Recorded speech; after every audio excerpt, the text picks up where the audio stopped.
I'd like to introduce our plenary speaker this morning. I had the privilege of meeting Dr. Seager on the set for I believe it was a National Geographic Channel program called Evacuate Earth or Exodus Earth. I've forgotten exactly what it was. And it was a program that was talking about what would we do if we found out we had 75 years until the Earth was going to be trashed, and we had to try to save humanity. And Sara was talking about, well, we might go to these places, and the status of exoplanet research. I was talking about how we might get there, and it was awesome to sit and listen to the interview. We've corresponded a few times, and I was very, very pleased she accepted our invitation to be our lead-off speaker, our plenary speaker. Sara's at MIT. She earned her PhD from Harvard and is now the class of 1941 professor of planetary science and a professor of physics at MIT. She was a 2013 MacArthur Fellow and was named in Time Magazine's 25 Most Influential in Space in 2012. Sara's going to give us a talk about where we might go if we decide to go interstellar. So, Sara?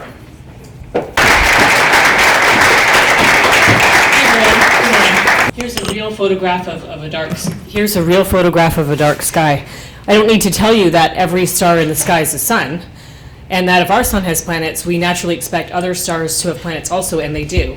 What you might not know is that astronomers have found in the last couple of decades that, statistically speaking, every star in our Milky Way galaxy should have at least one planet. We know of thousands of planets. We know that small rocky planets are common, and I'm here to give you a bit of an update. But I can't stop thinking about this thing that happened to me last week. I was being interviewed by a third party for a consultant job, and this person I don't know if he had ever heard of exoplanets before. And he sat down after I told him a bit about it. He said, because the consulting job was in something else, not in exoplanet research. Unfortunately, we don't have consulting jobs there. And he said, this is a problem because in my religion, this person, he said, I'm a devout Catholic, and in my Bible it said that God, I'm not going to talk about religion, but just for an introduction, he said, mine says God created heaven and earth, not like other earths, just that earth. And I think he wasn't going to challenge me, but he didn't understand what I was trying to say. Do I believe in aliens? Do I believe in other earths? And I just didn't say that. I said, look, here's the deal. We know of thousands of exoplanets. Each generation of space telescope gets better and better at seeing smaller and smaller objects around bright stars. We know that small planets are out there. We haven't been able to identify any as an Earth yet, but that day is coming soon. And he just was shocked at this. And one of my other friends and I, we call it the awakening, that all around the world now, whether you're religious or not, people are taking exoplanets more and more seriously. And we went from a field of being a real giggle factor to being so serious now that no one can really question that planets are out there and that we're on this path to finding another Earth.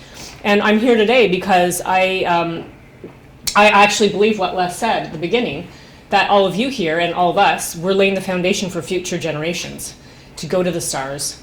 And I'm here to tell you about the status for the search for the planets where someday we will go to.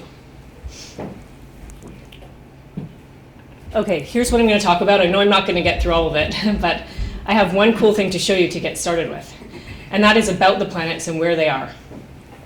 There's a really great software, I hope after this, well not after this, but tomorrow or when the conference is over, you'll all download this software. It's called Eyes on Exoplanets.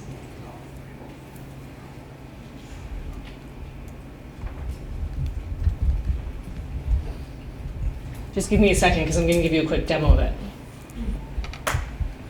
It basically shows all the stars in our sky that we know of where they're located and all the planets around those stars.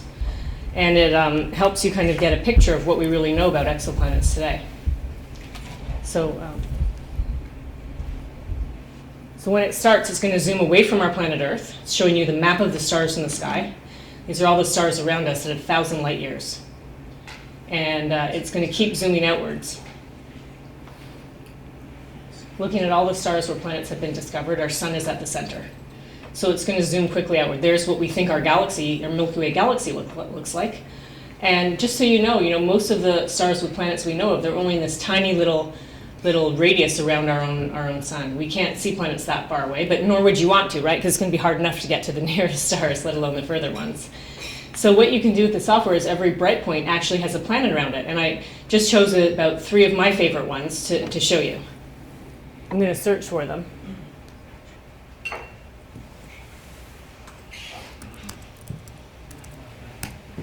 Okay.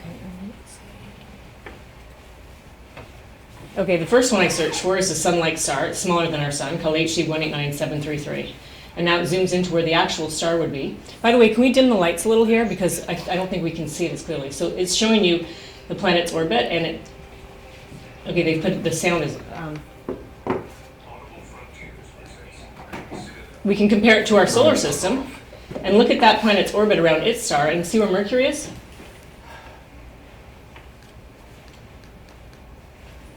There's Mercury, and this planet in here is, you'll see it when the lights are dimmed, or maybe you can just turn them off for a moment. This planet is several times closer to its star than Mercury is to our sun. It's unbelievable. This is a Jupiter mass planet. And this software here to let you, I like this one here, how long to travel here.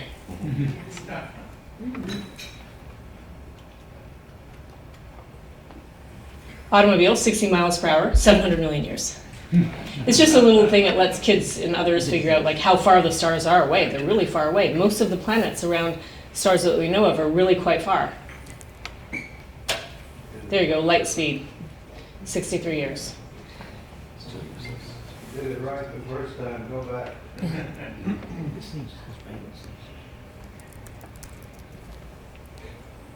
Okay, the next one I'm going to take you to is called Kepler 11. Have you all heard of the Kepler Space Telescope? Oh, yeah. Okay, great. So here's Kepler 11. And what it's going to show you is a number of planets, 6 planets orbiting their star. You can see based on Kepler's law, you can see the closer ones orbit their star faster. It's sort of reminiscent of the solar system, initially. Compare with our solar system.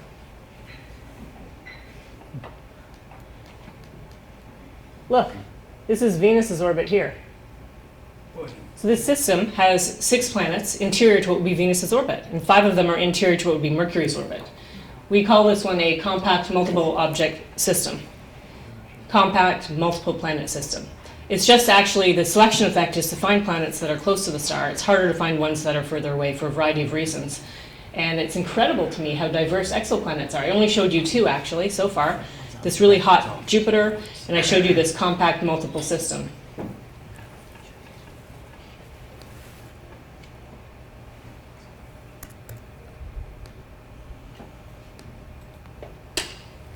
Okay, I have 2 more to show you. This one's called Kepler 10.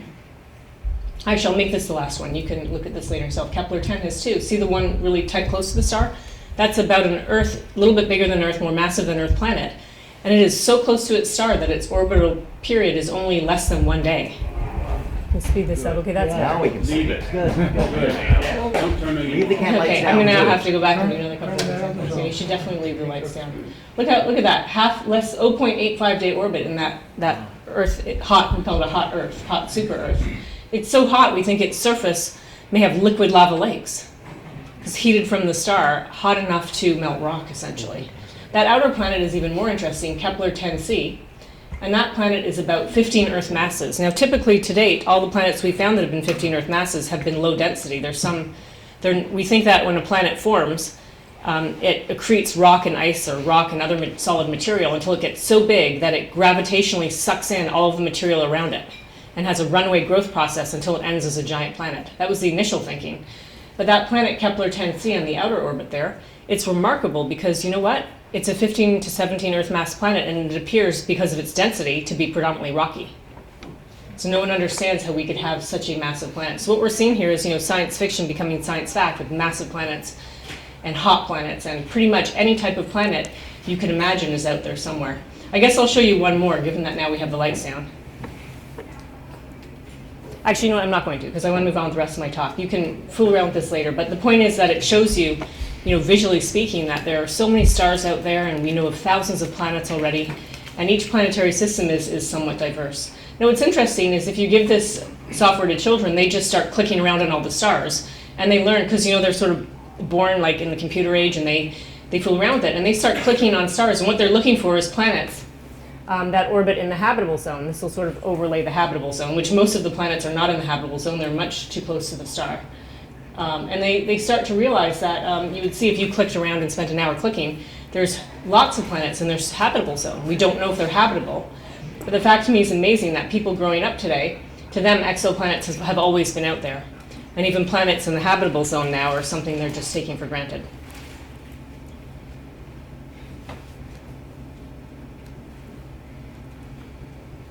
Okay, well, I have a few summary slides for the people who want a more graphical summary of what we know today.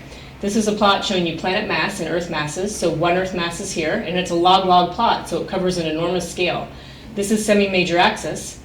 It's in a weird type of unit. It's normalized to the snow line, but Earth is here, which would be at 1 AU, but it's putting the snow line. That's where it distance from the star where it's cold enough to have snow. But it doesn't matter for now. Just look where the solar system planets are: Mercury, Mars, Venus, Earth, Uranus, Neptune, Saturn.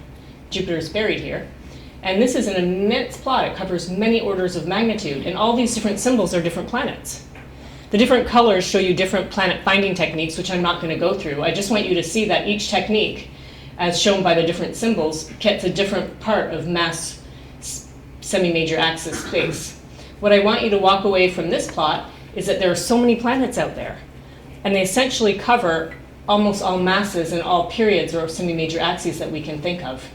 Some of these are way further from their star than Pluto is to our sun. These ones are far closer to their star than Mercury is to our sun, and we have everything in between. And it's fair to say that the parts of this diagram that are not populated are because technology can't reach there yet. And especially you'll see here that planets like Earth, basically, we can't find yet. They're just too hard and too small and too low mass and too faint compared to the star. Now I'm switching to a similar plot, and this one is planet size instead of planet mass. So this is an Earth radii, so Earth would be along this line. Here we have Jupiter radii, which is about 11 times Earth size. Here's Neptune size, which is about 4 times Earth size. But look how many planets there are. It's unbelievable. This is the Kepler harvest, and this is showing you orbital period in days. So this is 10 days. So it finds a lot of planets close to the star with short periods. 100 days is here. Kepler didn't quite make it out to hundreds of days where Earth would be. So we have a blank spot here. But I just want you to, again, see that there are so many planets out there. Unbelievable numbers. This is showing you planet occurrence from Kepler, fraction of stars with planets. And this is planet size relative to Earth. So Earth is here, Jupiter's over here. And this says period less than 50 days. Don't worry about that now, that this has been increased to about 200-day periods. If you can only remember one thing from my talk, this is what you should remember. It is how common different sized planets are compared to each other in our galaxy out to periods of about 200 days. It's amazing to me that these smaller planets of less than 3 times Earth size essentially are 10 times more common than Jupiter-sized planets. Based on planet formation, we expected that Jupiter's would be the most common type of planet out there because of this runaway growth process when a planet sucks in all the material around it until its feeding zone is exhausted. So it's a big puzzle in exoplanet science today, so why these planets are so common. In particular, a planet between 2 to 3 times the size of Earth, they're not predominantly rocky. We find that based on their mass and their radius, we get a density. They must be made of a lot of low density material. We have no idea what they are, where they came from. Now we want this bin, of course, to be way up here. These are the rocky planets, which might have thin atmospheres that could be more reminiscent of a terrestrial planet where we could go to and survive on. We don't know yet. We're still working on this part. But I think, to me, this is one of the most exciting results ever in exoplanets. So for my exoplanet update, I just flashed by the numbers and the diversity of exoplanets, which you might have known already. This one is maybe new to you. I hope you'll remember this always. And I have one more thing to tell you that's new in exoplanets that's been kind of congealing over the last few years. And that's about the so-called habitable zone, or we call it the Goldilocks Zone. It's the concept that a planet, a terrestrial planet with a thin atmosphere, is heated from the outside. So the distance from the planet to star sets whether or not this planet would be so-called habitable. That is, are the temperatures suitable for life? Not too hot and not too cold, but just right for life. If it's too hot, we won't have molecules. We'll just have atoms. We can't have molecules that will be able to form complex structures. If it's too cold, everything will be frozen out, especially water, which we think all life requires. So that's the story, and I'm assuming that most of you who have heard of the habitable zone here. Now, what you might not have heard, but is going to make total sense to you, is that on our own Earth, we have our greenhouse effect, right? And we're worried about pumping in more greenhouse gases, on the order of parts per million of carbon dioxide, or even less of other gases like methane. Imagine for a moment that a planet somewhere out there on a nearby star has an atmosphere that's twice as massive as Earth's atmosphere, or 100 times more. That could have a massive greenhouse effect, pushing that planet outwards. And we actually imagine even something else, that we could have planets that are more massive than Earth and further out and colder, which might retain hydrogen gas. We think that our own Earth had a partial hydrogen atmosphere when it was formed because of outgassing of the initial material it was born with. Imagine for a moment that a planet retains hydrogen. Now what happens? Molecular hydrogen is one of the most nasty greenhouse gases you could imagine, and the reason is because unlike carbon dioxide and water vapor and other greenhouse gases, they rotate and vibrate and they interact with light at very specific wavelength bands. Molecular hydrogen is a homonuclear molecule. It doesn't interact with light in the same way. But when it has collisions, so if the atmosphere has high enough pressure, it gets an induced dipole moment, so to speak. And what that translates to is instead of having discrete absorption bands in the atmosphere, it absorbs continuously across the wavelength spectrum. And it absorbs light really dramatically. And this is known in other areas of astronomy, but it's so amazing that when we put it together in a picture like this, it's more of a schematic. This is showing you mass of a star relative to the sun. So our sun here is 1. These are bigger stars than smaller stars. Radius of orbit relative to Earth. So Earth is here. See the solar system planets. These are other known exoplanets. That our habitable zone initially, this blue region, is for a nitrogen, water vapor, carbon dioxide atmosphere. People have written papers saying the habitable zone actually could extend very far out. If we have a planet that's colder and more massive than Earth's, it could retain a hydrogen atmosphere, and it actually might even be habitable out to 10 astronomical units, depending on the planet. If it has a hydrogen atmosphere, its greenhouse properties are totally different. We've also talked about planets that are closer to the star that are still habitable. Our biggest greenhouse gas on Earth is actually water vapor. We don't hear about that in the news because we're not, changing our water vapor cycle. But imagine if we had fewer oceans, less water vapor in our atmosphere. We think that a planet could still have water much closer to the star because it would avoid a runaway greenhouse effect. We think that Venus, most people believe Venus once had oceans, and that its water evaporated into the atmosphere, and ultraviolet radiation split apart the molecules, with hydrogen escaping to space undergoing a runaway process. But if a planet has less water vapor to begin with, it has less absorbing power, and it could survive as a water planet closer to the star. Now, this is all summarized in a review article from May 2013. If you want to know more about the habitable zone, you can look into that. I just want you to know that people in exoplanets are fighting. I don't know what this particular field fights about, but they're arguing where are these boundaries. People are upset because they believe that we have this very narrow habitable zone. Now people are saying it could be anywhere, and it's kind of all over the place. And to summarize this part of my talk, exoplanet update, an extended habitable zone, the diversity of exoplanets is immense.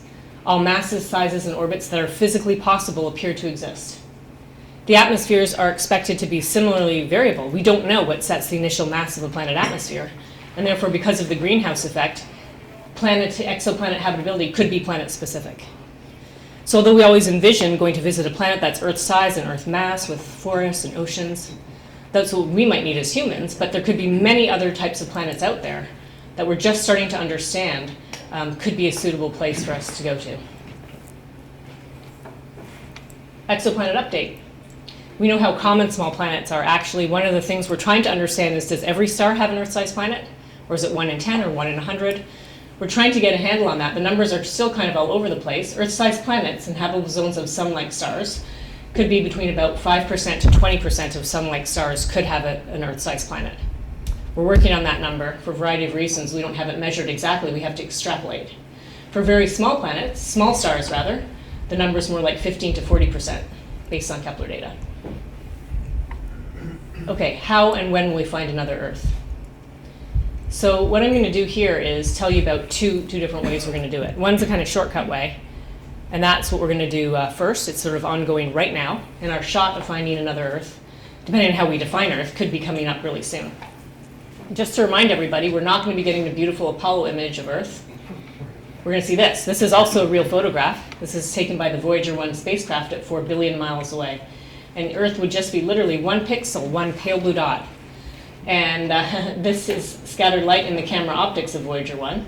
But actually, to me, I like it because it represents what we'll see if we are able to see another planet. We think we may see as exozodiacal light belt. Like our own Earth, our solar system, we have asteroids that collide and they create dust, and it will make this very reflective light. So the problem we have at hand is quite an immense one, because even though we're not aiming for this, we're aiming for this. This pale blue dot here would be right beside a very, very bright object, a sun. And our sun is 10 billion times brighter than Earth. So to find the Earth, we actually would need to be able to block out the starlight and to be able to see the Earth directly. And we have an analogy for that. We call it, people want to, it's a firefly analogy. And so the funny thing was a number of years ago, I consulted for National Geographic, and they tried to take a real photograph of the firefly analogy. That it's like finding Earth is like looking for a firefly next to a searchlight when the firefly and searchlight are 2,500 miles away. But I'm guessing you know that with a camera you can't take a picture of 10 billion dynamic range. And so they couldn't take the picture, but they rented the searchlights, look. And they tried to put the firefly there, and they were unable to. You can tell, I hope it's fudged, right? But the thing about this was they came back and they said, they were very excited. They said, we can't take the photograph of the firefly beside the searchlight, it just won't work. But we've discovered that we can take a picture of the firefly in front of the searchlight, blocking out the light. And this was so amazing to me because independently they had discovered a new type of planet finding technique that at the time was ongoing, and it was called the transiting technique. And just for numbers, Earth is 10 billion times fainter than the sun. But if an Earth goes in front of the sun, this is the Kepler technique, transit technique, it blocks out 1 in 10,000. It's not as bad, it's still a tiny number. If we think of a big Earth transiting a small star, that's only 1 in 1,000. And 1 in 1,000 puts this within reach today. I have this, I know you all know what the transit technique is, but in case there's someone here who doesn't. You can see this is Earth-Sun size, just to give you a perspective. Planet going in front of the star, we don't spatially resolve any stars like this. You can see here what we see instead is the planet star brightness is constant with time, a drop in brightness, and then when the planet finished transiting, it comes back out. And I just want you to know, those of you who've heard of the Kepler telescope, what you might not know is that Kepler has a data pipeline. It's looked at 150,000 sun-like stars. It sees a lot of these squiggles. Not all of them are real planets. And it's like 10,000 people hours per squiggly line to actually tell if it could be a planet or not. An immense amount of work goes behind each of these little light curves. Nonetheless, this is the best way we have for finding small planets right now. And the whole goal now is to go towards finding another Earth with the transit technique. Now, why this is so necessary is because, we can find lots of planets and get their size and mass, but Venus and Earth are about the same size and mass. We need a way to discriminate between a Venus and Earth, and the only way we know how to do that is to look at the planet atmosphere. And the transit technique is open to looking at planet atmospheres. And by this cartoon here, what I'm trying to show you is when a planet goes in front of the star, as seen from the telescope, the blue represents the atmosphere. Some of the starlight will shine through the atmosphere. How many of you have heard about this? We call it the transit transmission technique. Okay, well, I want you to know that we've studied, in terms of the hot Jupiters, and hot Neptunes, about 5 exoplanets we have what we would call a detailed spectrum of, and I'd be happy to show it to you at lunch or in a break or later on. And we have another few dozen exoplanets where we've measured their atmospheres, where the planet goes behind the star, and we're looking at the combined light of the planet-star system, and then reappears. And so basically we have that. And the transit technique is really our first way that we can, without blocking out the starlight completely, we can actually do this. It's within our purview to move to the next step to look at smaller and smaller planets. So that's the first way, and I'm only going to tell you one more thing about this, but overall, we're going to try to look at transiting planets, transiting super-Earths. And we have stars of all sizes. Here's our sun. Imagine that some stars are really this big, red giant, very old stars that evolved from stars of less than 5 solar masses, a big, massive blue-white supergiant. But we also have these smaller stars, red dwarf stars. Now look, I've put this little Earth here. I tried to scale it, so this is Earth size, this is the size of the sun. Our own Earth is 1/100th the size of the sun. I guess it looks a little big. Can you see the planet around this small star? Yes. Does it look bigger? Yes. It's not. I just cut and paste. It looks like I've made it bigger. But the point is to show you that a small planet transiting a small star is so much easier to see.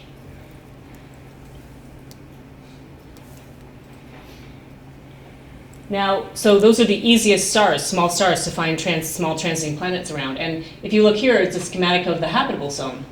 Around a sun-like star, it's at some given distance. Around a small star, the habitable zone is closer to the star because the star gives out less luminosity.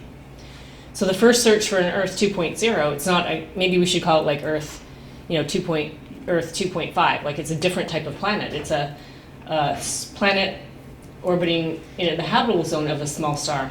Now, instead of going into more detailed description of what we do, we make computer models and we try to understand the atmospheres and we interpret data. I will actually take you on a virtual tour to one of these so-called habitable Earths. Okay, so this is an artist's conception of what a planet might look like, an Earth 2.0 around a small star. Now, one thing you see is that the star, or the sun, is so big in the sky, because the planet is so close to the star. This artist has shown the concept of other planets in the same system. One looks like a moon, one is transiting. They've taken the artist's license to make a colored sky. Now, if you were around this small planet transiting a small star, the habitable zone is so close to the star that people think the planets will be tidally locked. They'll show the same face to the star at all times, just like the moon does to Earth. And what this means is that, technically speaking, your sun, your star, would be in the same place of the sky at all times. So when you visit this planet, you could choose to go to where the sun is always setting.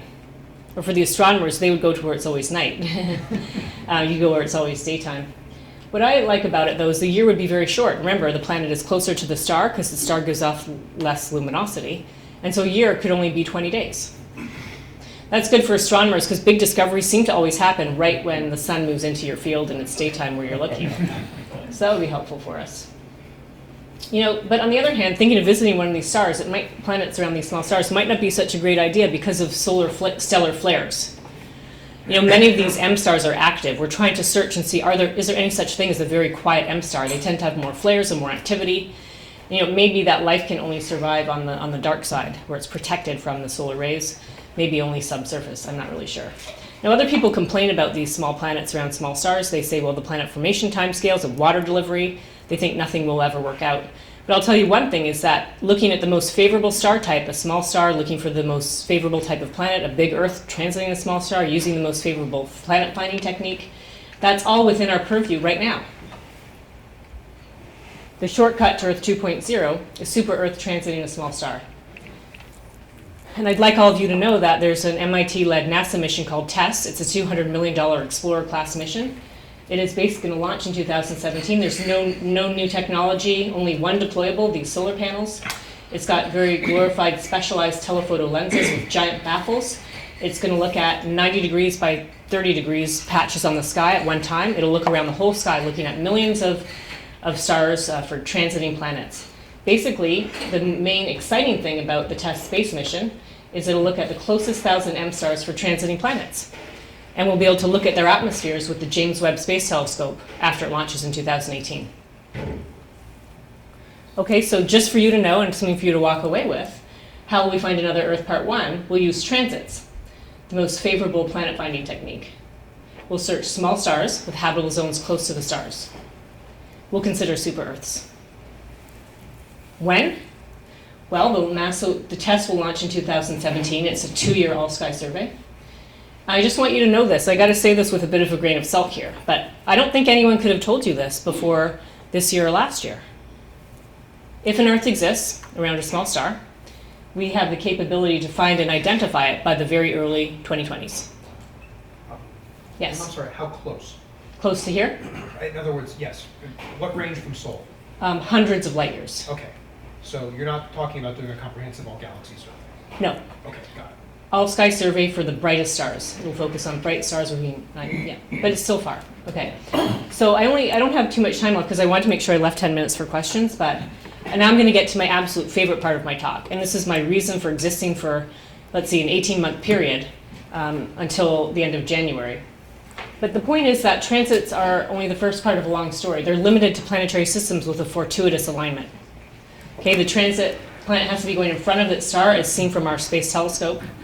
But stars have all orientations. We know that, and just the way they form is random. They collapse out of a big sphere to a disk. How and when will we find another part 2? Now here again, the problem is the star is so bright. And we can imagine putting a big screen in the space and blocking out starlight and see planets directly. That's what we'd like to do. We have a problem with diffracted light. That is, a point source star. If we put up a big screen in space that's a circle, or if we have a perfect telescope, we actually end up getting an area ring pattern. For those who've forgotten, like your physics, we make this equivalent to like dropping a pebble in a pond. You get waves. Light waves are similar. And that first ripple is 100,000 times brighter than the planet we're looking for. But what if we could make our screen in space a very special shape? Like this, mathematically worked out to this star shape, which people have actually thought about since the 1960s. Well, in that case, what you'd see is you would get a very, very dark area. And if you make this precisely enough, you could get a dark area to 1 part in 10 billion, what you need to find another Earth. This would be like dropping a pebble in a pond, when instead of getting ripples, the area around the pebble would be so perfectly smooth to 1 part in 10 billion. And all the ripples would be pushed out to the edges. It's almost like you push the waves out to the edges. And this is something that's ongoing right now. And the next, in the sort of this 18-month period, NASA is sponsoring 2 studies about how to block out the starlight using this special shape. This could be inside the telescope, that's called XOC for coronagraph. It could be outside, like a giant screen, XOS for starshade. These are small telescopes between 1 and 2 meters. They're not our first choice, but it's what can we do in the next decade for direct imaging from space, given that transits are rare and we really want to go after the sun-like stars. So I'm actually been chairing this study. And we have a design team at JPL, a team of engineers, and we have about 10 other people like myself from academia and industry who are on the science team. So I'm going to describe the starshade concept to you, and in a few minutes just give you an overview. But you can later on go to the website and download the interim reports, read the executive summary at least, and see what's going on. The animation shows you the starshade and telescope could launch together. A small telescope with a baffle, big baffle. The petals would deploy from their stowed position. A central truss would expand and the petals would snap into place. They have to be very precisely made to hundreds of microns, and they have to deploy to a millimeter relative to each other. The starshade would have to fly very far from the telescope because of diffraction. Essentially, it has to create the right type of shadow for the telescope to see planets in. Actually, it would have to fly tens of thousands of miles from the telescope. Vertically, it would have to line up to hundreds of kilometers. Laterally, it's about meters. There's a very special shape in this animation showing you an Earth and Jupiter. It's from JPL. Now, you may have heard of the starshade. Wait, have any of you actually heard of the starshade? Okay. You might not have heard of the latest that's been going on. And here you see a technology demonstration with the petals. There's 4 of them. Have been stowed, and now they're passively unfurling. What you won't see is there are these longerons that snap into place, rigidizing the petals. They're made of partially flight-like material, carbon fiber. Now they're unfurling passively. This central truss, which you also saw in the animation, is actually left over from building large radio deployables in space. So this actual deployment mechanism has heritage. Dozens of things have been launched that unfold in the same way. The petals are new. Now you can see the second stage, where the petals unfurl and snap into place. I always get asked, why are there people in this movie? And the point here wasn't to show automatic deployment, but rather that deploying it over and over again, 25 times, the petals land in the same position relative to each other. In order to control diffracted light to 1 part in 10 billion, everything has to really be just so and precisely made. And here's the latest picture from JPL from a half-scale truss. See how this is much shorter here? They made it shorter so it will, fit better. Now I'll just say one more thing about the starshade, and that is that because we can never develop an end-to-end test in the lab, right? This may ring a bell for you folks, but you can't actually build the whole thing and test it on Earth. It's impossible. Here we divide it into 2 parts. One is demonstrating that we I don't mean me personally, but we meaning the community, can actually build and deploy, show that the deployment works to the required tolerances. Okay, that the petals can be manufactured to the required width and maintain their shape, and that they can deploy repeatedly to their actual positions. And there's a lot more on this in the report and in the literature. And the other thing we have to do is demonstrate that the math works, that we understand the shape of the starshade. And to do that, there's subscale testing going on. That means you make a small starshade in the lab and test it to see that you can reach the contrast required. We're not quite there yet. It's around 1 part in 10 to the 10 has been reached, but just monochromatically. And the other thing that's been done is testing in the desert, 1% scale, a starshade about this big, and going at like 3 kilometers distance, where you have a light source, a detector like a small telescope, and then the star shade. And that's what's showing you here. This is the 1 meter across star shade. I haven't been out here, but this is the desert out in Nevada. And here you can see the light source. Here's your detector. You can't see the star shade in the middle. So I just wanted you to know that the star shade is what I think actually is our most closest opportunity to find another Earth with a small telescope. How we find another Earth, part 2? We have to go to space to get above the blurring effects of Earth's atmosphere to block out starlight and image the planet directly. We actually have the potential to build, so we're not just working science, we actually have to work politics also. And there's a telescope going up called AFTA-W First. It's the 2.4 meter NRO telescope. And that telescope actually, what we're trying to do is figure out how to make that and every single space telescope that gets launched starshade ready. It needs to have a guide camera so it can see an LED and a laser from the starshade. It needs to have a communication system so it can communicate directly with the starshade for closed loop formation flying.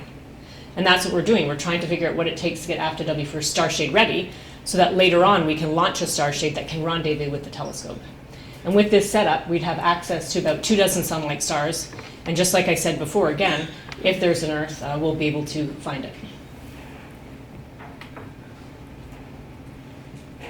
I'm going to summarize my talk now so I can leave some time for questions. The search for Earth 2.0. We know where the nearby stars are. We've known that for a long time, and I showed you the software Eyes on Exoplanets where you can download and see for yourself where the nearby stars and planets are. We know how common small planets are. We know it's not 0. We know that between 5 to 20% of stars like our sun will have a planet the size of Earth in the habitable zone. We know what kind of planet we're looking for. A rocky planet that has a thin atmosphere. I always have to say we think because now our habitable zone is extended.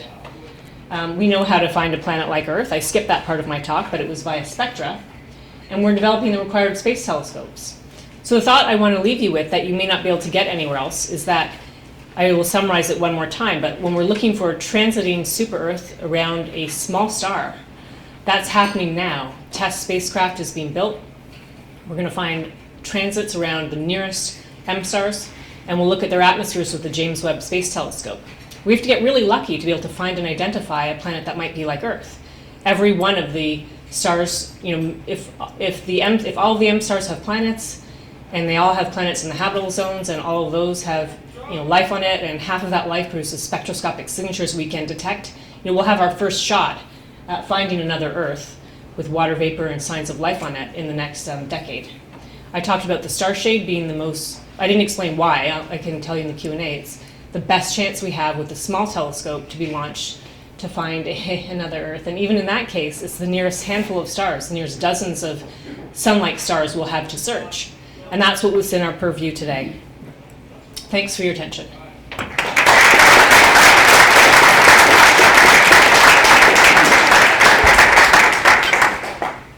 We have time for some questions. Yes? What do you think the chances are going to be that W First will have a star shade possibility? I can't say because from my viewpoint, I have to get up every day and work really hard, and I have to be 100% optimistic it will happen. I will say there's a growing interest in the star shade because what happens is for a small telescope, remember Astronomy 101? Your telescope does the angular resolution, it separates the two objects. It's a light collector. Well, the star shade does all the hard work, and that's what enables it to go so much further. Right now, if I just say my own personal opinion, I'd give it an 80% chance of being star shade ready when it launches. Yes? Your star shade looks, from a mechanical point of view, extremely complicated. Okay? And whenever you get complication like that in anything that's going to be stored, then used later, inevitably messes up eventually. The question I have is, have y'all thought about just using pneumatics? In other words, just figure out how to blow it up with pneumatic channels instead of rods and servos and etc. Do it simply. Can you elaborate a bit? The question is, it's complicated, it might have a problem. Have you ever think of blowing it up? Oh, do you mean like inflating? Yeah. They haven't thought of that yet. I have not heard that described. I think if I was the engineers working on this, I would say, this has been done like 20 or 30 times, with the exception of the pedals that are hanging on it and are stowed and deployed. The problem it has is, as in one of the Jupiter probes it didn't deploy all the way. One of the Galileo did not deploy the antenna. So what I would do is I would turn it back to you and I'd say, this is great. I mean, if you can think of a way to, inflate it and still get and maintain the shape required, it would be a great way to think about it. So maybe you should go ahead and give that more thought. My guess, I'm just thinking in real time up here, is that it's hard to get that exact shape you require. I mean, you've got to get it to like a few hundred, 100 microns and deployed millimeters, but I don't know, maybe it's possible. Yes? Could you explain passively deployed a little more? Passively deployed? Passively deployed is just when the petals are unfurling. But you use the word passive, which tends to mean Yeah. no moving parts are. Could you just explain? Oh, okay, how- no, I'll just explain the definition used here. It's just if it's actively deployed, it requires a motor. So that stage of the deployment doesn't require a motor to deploy. Could you explain what it uses to make motion? Springs. He says springs, I don't know exactly what that one does. Question in the back. I was just wondering about the funding for the various different missions that you talked about. I know that they're happening all over the place. What are the actual chances of these things not just being developed but launched? Okay, this question is about funding. For testing the James Webb, they're a go. There's no problem there. They're already being funded. They're not going to be canceled. The Starshade is still out there, and we're focused now really on just figuring out how to get the technology funded to reach, the milestones required. Its future is not certain in any way. What about TESS? Oh no, TESS has been selected already. A while ago, they just have passed all their reviews. There's no problem with TESS. Yes? So presumably, as you're looking at different stars, you would be moving the sunshade around from place to place and adjusting the distance beside the star. Is that right? Yeah, the star shade has to retarget each time. So after it looks at one star, it has to move around and look at another star. And it has to constantly be moving across the sky. Why does it have to be so big and far away from the telescope? I mean, there's different designs. It can be closer and smaller. But what people want to know is if I have a 1 meter telescope, why can't I just have a 1 meter star shade? It just has to do with diffraction. If you work out the math and you want to get the shadow very deep and right where you want it, it has to be big. It may not have to be quite as big as the one that I showed, but you can't get away from it, unfortunately. What kind of propulsion do you anticipate using? A lot of things have been discussed, solar electric propulsion or, just sort of more traditional ones. It's still sort of out there, TBD. I think that carrying enough fuel is not the main limitation right now. It's sort of the lifetime of everything, because to retarget, if the starshade is so far away, it takes at least a week. And so you really just have a time problem of wanting to get to all those stars. Yes? Would there be any advantages to multiple star shades up there at the same time?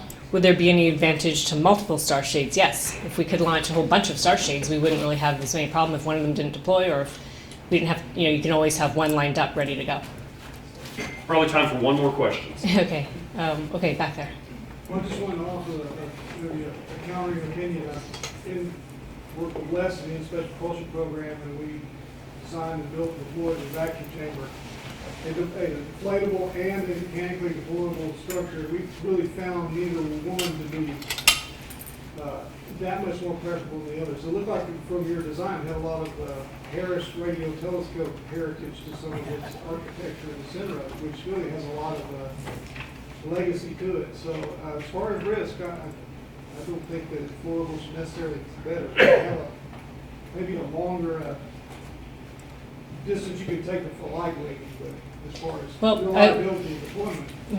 Thanks for that support for reliability. I'll just have the final word and say it's so hard. I appreciate what you said. It's so hard to find another Earth. The 1 part in 10 billion contrast for sun-like star and Earth analog, that we don't know what's going to work. Ideally, we would, if we could, support all ways we could think of and move all of them forward until we find the one that works, and hopefully there's more than one. So keep thinking about it, everyone. And thanks again. All right, thank you.